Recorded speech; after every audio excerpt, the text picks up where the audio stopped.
은혜로 아름답게, 이렇게 말씀의 제목을 지어보았습니다. 마음은 은혜로 아름답게.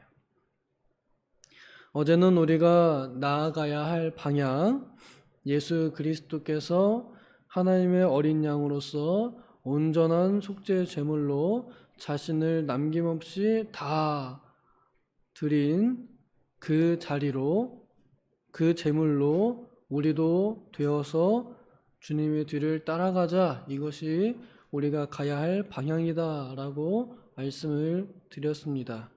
오늘은 그러한 사람들의 마음가짐이 어떠해야 하는가에 대해서 함께 말씀을 받기를 원합니다. 여러 가지 다른 교훈에 끌리지 말아야 마음을 은혜로서 아름답게 할 수 있습니다.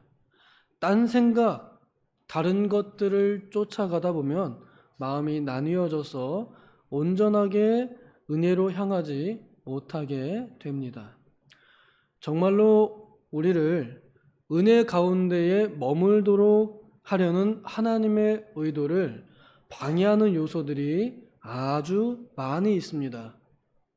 우리가 물질 세상에서 살고 있기 때문에 이 물질적인 것들이 우리를 은혜에서 멀어지게 합니다. 그 중에 가장 큰 함정, 가장 큰 힘이 바로 돈과 권력입니다. 돈이 우리를 은혜에서 멀어지게 합니다. 돈이 적어지게 되면 어때요? 하나님께 원망하게 되고요. 돈이 많아지면요, 하나님보다 높아집니다. 그래서 우리를 은혜에서 멀어지게 합니다. 은혜에서 멀어지게 하는 다른 요소도 있습니다. 오늘 이 본문에서는 음식으로라는 표현이 등장합니다. 여기 말하는 음식은 구약의 하나님께서 먹어라 먹지 마라 정해놓으신 음식들, 구약의 예법들, 구약의 전통, 구약의 규례들, 율법을 말하기도 합니다. 형식입니다. 겉으로 포장되어 있는 형식이 이미 그리스도께서 십자가로 온전하게 하셨는데, 그래서 우리에게 율법으로부터의 자유를 주셨는데, 그 자유를 믿지 못하고 여전히 그 율법으로 돌아가려고 하는, 뭔가 좀 해야, 뭘 좀 해야 그래야 뭔가 되는 것처럼 느끼는, 믿음이 아니라 뭔가 내가 행동해야 뭔가 얻을 수 있을 것처럼 여겨지는 그 사람의 기본적인 본능이 이 음식이라 하는 것입니다. 그래서 뭔가 구원을 얻기 위해서 조건을 충족하려고 하는 그런 습성으로 하지 않아도 될 일을 하는 것, 여기 이것이 바로 음식으로라는 그런 의미입니다. 음식으로는 마음을 아름답게 할 수 없습니다. 형식으로는 마음을 아름답게 할 수 없습니다. 겉으로 나타나는 어떤 이 외식, 이런 것들로는 우리를 마음을 아름답게 할 수 없습니다.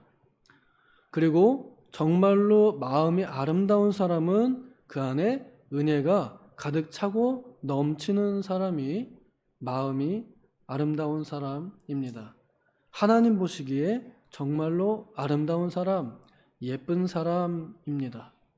겉모습으로 볼 때 우리는 세상 사람들 가운데에서 뛰어나게 아름답거나 예쁘다고 칭송받지 못합니다. 우리는 TV에 나오는 연예인들 같이 그렇게 예쁘지 않습니다. 우리의 겉모습은 다 늙어지고 있고 쇠하여져 가고 있습니다. 누가 우리를 보면서 막 지나가는 꽃 이렇게 예쁘다 하고 봐줄 그럴 만한 것이 우리에게 겉으로는 드러나 있지 않습니다. 누가 우리한테 보고 예쁘다라고 하면 경계해야 됩니다. 저 사람이 나한테서 뭔가 얻을 게 있나 보다 생각해야 됩니다. 그런데 정말 아름다운 사람은 눈에 보이지 않지만 마음에 은혜가 가득한 사람이 정말로 아름다운 사람, 예쁜 사람입니다. 그래서 겉으로 볼 때는요, 수수해 보이고 초라해 보입니다. 별로 꾸미지 않은 것처럼 보이는 왜 저러고 다니나 하고 싶은 그런 거무나 아름다운 그런 사람들입니다. 주님을 위해서 너무 수고하느라 지친 그 모습이 하나님 보실 때에는 아름답다 하는 것이죠.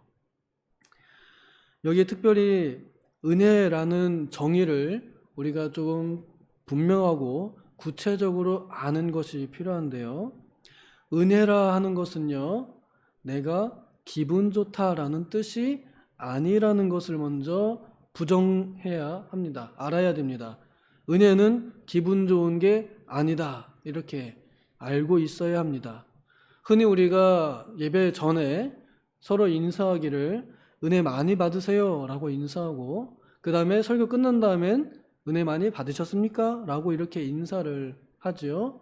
그러면 우리가 예배를 통해서 은혜를 받는다는 건 무엇일까요?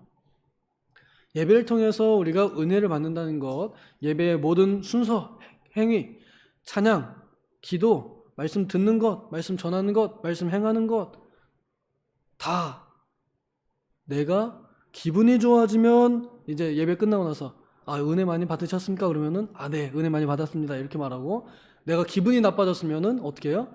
은혜 많이 못 받았습니다. 이렇게 말할 수 있습니다. 찬양할 때 또 기도할 때 우리가 그렇게 기분이 상하진 않습니다. 찬송할 때는 다 좋거든요. 그리고 기도할 때는 살짝 기분이 안 좋아질 수 있는 게 대표 기도자가 엄청 막 표현 세게 하고 그러면은 기분이 살짝 상할 수 있어요. 대표 기도자가 막 내가 짓지도 않은 죄를 막 나열하면서 잘못했습니다 이러면은 나는 저 정도까지는 아닌데 이런 마음으로 기분이 상할 수 있고, 그 다음에 이제 가장 기분이 안 좋을 때가 설교를 잘못 들을 때입니다. 설교를 잘못할 때가 아니라 설교를 잘못 들을 때입니다. 설교를 잘못 들을 때 기분이 상합니다. 가장 기분이 상할 때가 지금 내 얘기하는구나 라고 이렇게 생각할 때 우리는 설교를 들으면서 하나님의 말씀을 들으면서 기분이 상할 때가 있습니다. 왜냐하면 그 말이 지금 하나님께서 나에게 하시는 말씀으로 들리는 게 아니라 설교자가, 목사님이 나를 지금 저격하고 있구나, 지금 나를 지적질하고 있구나, 모든 성도들 앞에서 지금 본명은 혹시 거론하지 않을지라도 이건 누가 봐도 다 내 얘기다, 이렇게 하면서 들을 때 하나님께서 나를 지적하시고 하나님께서 나를 교훈하시고 하나님께서 나를 말씀으로 교정하고 계신다라고 이렇게 들으면 참 좋겠는데 그렇게 듣기가 쉽지가 않습니다. 그래서 기분이 상합니다. 목사님이 오늘 나 지적했네, 모든 사람들 앞에서 나를 창피 주었네, 이렇게 생각하게 됩니다. 정말 그럴 수도 있지만 사실 그렇지 않거든요. 그런데 혹시 필요하면 하나님께서 그렇게 하실 거 아니에요? 그러면 제가 아까 표현한 대로 내가 잘못 들은 것입니다. 잘 듣는 건 어떻게 듣는 거예요? 하나님께서 나에게 하시는 말씀이구나. 우리는 모두 그렇습니다. 성경은 하나님께서 나에게 하시는 말씀으로 들을 때 그것이 잘 듣는 것이고 잘 읽는 것이고 그렇게 실천할 때 잘 행하는 것입니다.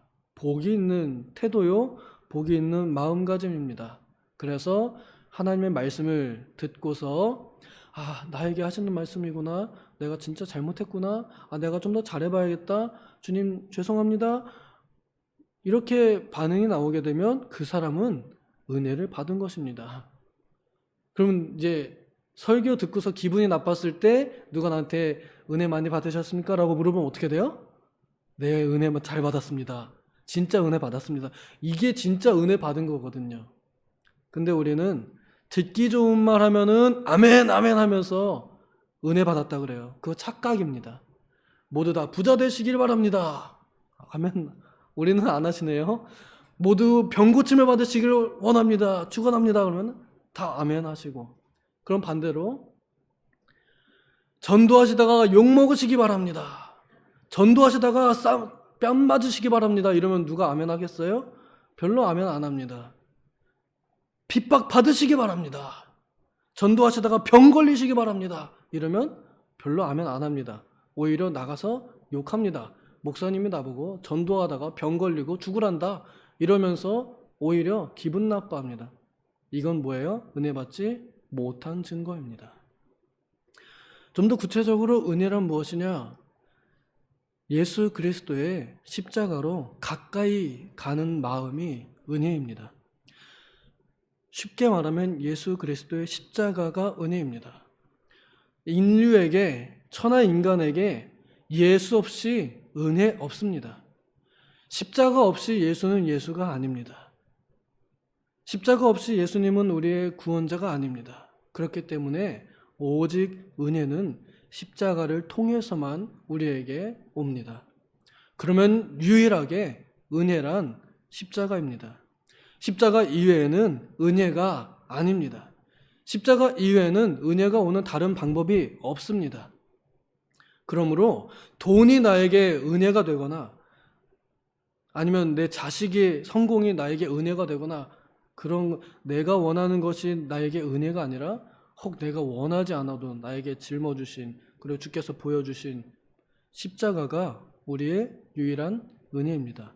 이것이 왜 은혜입니까? 우리 인생에 풀리지 않는 근본적인 죄의 문제를 해결해주는 유일한 효과적인 해결책이기 때문에 십자가가 우리의 은혜요, 선물이요, 행복입니다.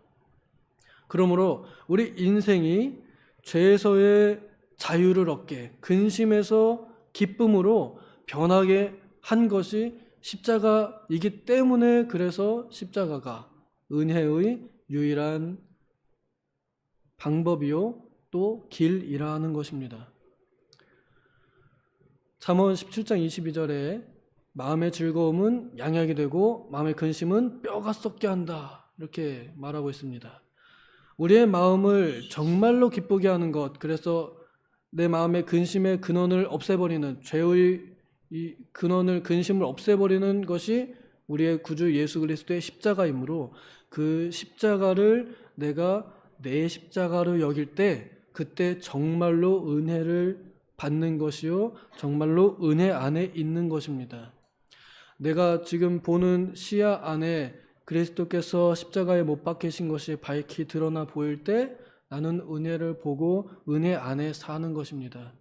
내가 듣는 말을 들을 때에 그 듣는 말 속에 십자가가 느껴진다? 난 지금 은혜 안에 있는 것입니다. 지금 내가 하는 행동과 말 속에 십자가가 있다? 내가 은혜로 사는 것입니다. 십자가 닮은 행동을 하고 있다? 예수님처럼 희생하고 있다? 사람이 나를 볼 때 십자가가 보인다? 십자가를 전하고 은혜를 전하는 삶을 사는 것입니다. 이것이 하나님 보시기에 정말로 마음이 아름다운 사람이라는 것입니다. 성도의 아름다움은 바로 여기에 있습니다. 주님과 같이 내 몫에 태인 십자가를 지고 가는 그 모습에 참으로 아름다움이 있습니다. 힘들어도 그래도 신앙생활 하려고 애쓰고 힘들어도 기도하려고 애쓰고 예배하려고 애쓰고 어떻게든 더 희생하려고 하고 봉사하려고 하는 그 마음이 전도하려고 하는 그 마음이 하나님 보실 때에 아름답다 하는 것입니다. 그렇기에 땅 위에 있는 모든 성도는 존귀한 자요 아름다운 사람들입니다. 우리는 아름다움을 이미 가진 사람들, 받은 사람들입니다. 이제는 우리가 이것을 지켜야 할 때입니다. 내가 은혜 가운데 머물러 있는가? 이것을 우리 스스로 살펴보아야 합니다. 난 정말로 십자가로 향하여 가까이 나아가고 있는가? 우리가 아까 불렀던 십자가로 가까이 우리가 여기 지금 예배 시간에 떨고 서 있는지 또 몸소 당하신 그 고난을 알기를 원하는지 십자가랑 반대로 가려고 하는 마음가짐이 우리에게 있습니다. 기도 길게 안 하고 싶고요. 찬송도 별로 안 하고 싶고요. 그리고 설교 제발 빨리 끝냈으면 좋겠다 하는 이런 마음이 들 때 우린 뭐예요? 은혜에서 멀어지고자 하는 마음이 지금 발동하고 있다라고 인식하시면 됩니다. 그리고 전도하기 싫어하고 말씀 실천하기 싫어하고 죄짓기 기뻐하고 즐거워할 때 우리는 은혜에서 멀어지고 있다는 것을 이해하면 됩니다. 그럼 어떻게 되겠습니까? 이제 그 마음을 지키고 제어해야 합니다. 그럴수록 더 십자가 단단히 붙잡고 서야 합니다. 주님께서 나를 위해서 나를 사랑하셔서 십자가에 죽으셨고 하나님께서는 그 아들을 죄인들의 손에 넘겨주시면서 우리에 대한 사랑을 확증하셨다 하는 것을 더욱 믿으면서 나아갈 때 우리는 은혜로 더욱 가까이 나아갈 수 있게 됩니다. 우리의 마음의 위치가 어디에 있는지, 우리의 마음의 상태가 어떠한지 그것을 살펴보아야 할 것입니다. 부디 바라건대 우리 모든 도봉의 식구들 또 하나님의 자녀들 이 은혜 안에 머물러서 은혜로서 마음을 아름답게 하는 정말로 아름다운 정말로 예쁜 그런 모습으로 살다가 요단강 건너서 영원한 안식과 무한한 영광을 현생과 내생에 누리기를 축복합니다. 기도하겠습니다. 하나님 아버지, 인생의 영광은 불의 꽃과 같아서 시들고 떨어지면 그만이지만 하나님께서 우리에게 주신 무한한 영광과 축복은 오직 예수 그리스도의 십자가이오니 십자가를 통한 은혜를 마음껏 누리고 그 안에 사는 우리가 그리고 그로 인하여 죽기도 하는 우리가 되게 하여 주시옵소서. 그래서 주님 보실 때 가장 아름다운 모습으로 순간을 빛내고 살아가는 꽃 피우는 우리가 다 되게 하여 주시옵소서. 십자가로 가까이 나아가고 십자가를 자랑하는 삶을 살게 하여 주시옵소서. 감사드리며 예수님의 이름으로 기도하옵나이다. 아멘.